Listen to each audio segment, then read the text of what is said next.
El conjunto de medidas extraordinarias que han supuesto el confinamiento de la población y el cese de gran parte de la actividad económica han tenido un efecto inmediato en las relaciones contractuales del alquiler y, en consecuencia, una avalancha de solicitudes de negociación en los despachos de los administradores de fincas.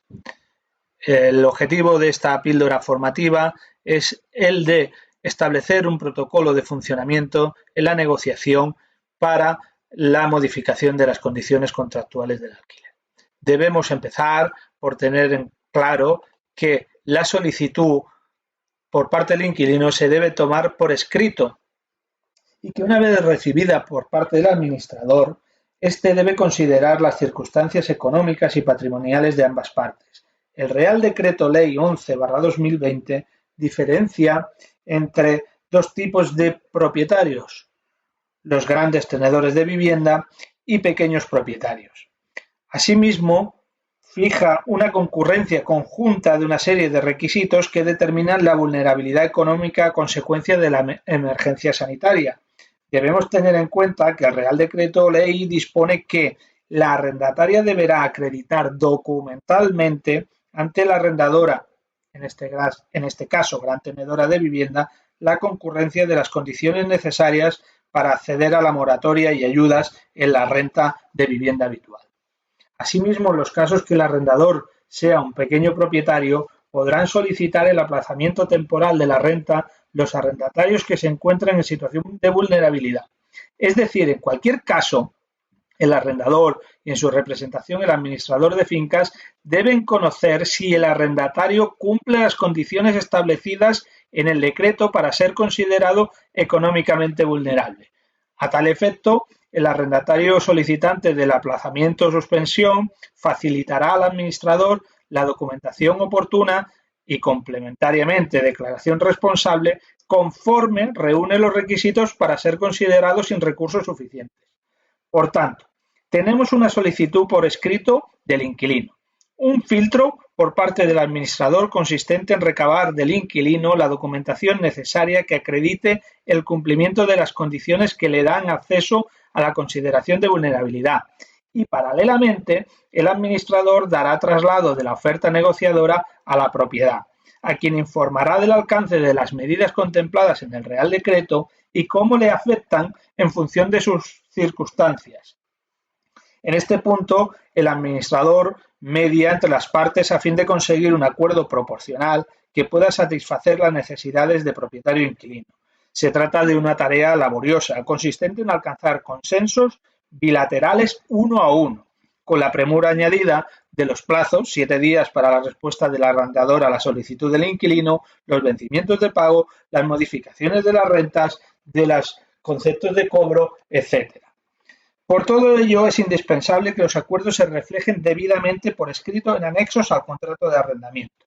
En ese sentido, es útil el modelo para cada caso que ha propuesto el Colegio de Administradores de Fincas de Barcelona, en el que se pueden diferenciar varios tipos de anexo al contrato de arrendamiento, en función de las circunstancias del propietario. Tenemos en cuenta que los grandes tenedores obligatoriamente deben dar la opción a su inquilino o bien de rebajar el 50% del alquiler durante el periodo de vigencia de alarma o una moratoria del alquiler a devolver en 3 años. Por tanto, el anexo del contrato de arrendamiento de gran tenedor de vivienda deberá, además de reflejar las condiciones, la información del arrendador, del inquilino y del contrato de arrendamiento, recordemos que estamos hablando siempre de contratos de arrendamiento de vivienda, deberá reflejar esas dos posibilidades, la condonación parcial o el aplazamiento total o parcial de la renta, o por otra parte, el aplazamiento total para recuperarlos las mensualidades que se fijan. Asimismo, tendremos otro tipo de anexos al contrato en función de que el propietario sea no gran tenedor. Aquí se podrá llegar a un acuerdo de condonación, de aplazamiento, tanto parcialmente o en su totalidad de la renta. esto será lo que fijen las partes.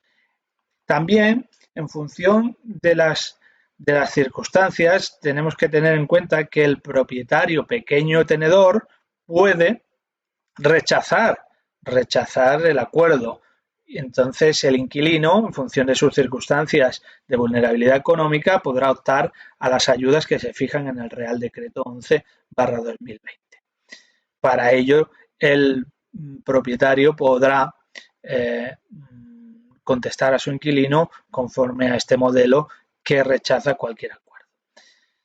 Es muy importante que el administrador tenga en cuenta que en cada caso deberá contar con la aprobación expresa de la modificación contractual por parte del arrendador en el caso de que le represente.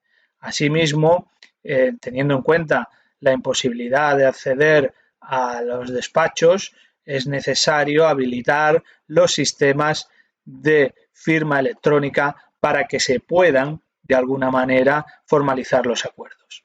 En definitiva, tendremos una propuesta por escrito del inquilino, una recepción de esa propuesta, una negociación, un acuerdo consensuado. Debemos diferenciar también las circunstancias del propietario en cada caso y en el supuesto de que el inquilino concurra las circunstancias económicas necesarias para ser considerado en vulnerabilidad económica, se le podrán otorgar los acuerdos o se fijarán de alguna manera la opción de alcanzar un acuerdo que pueda ser satisfactorio para ambas partes. La función del administrador en cada caso es imprescindible. Hace una labor de mediación, hace una labor de asesoramiento y hace un trabajo, como siempre, fundamental en la relación contractual.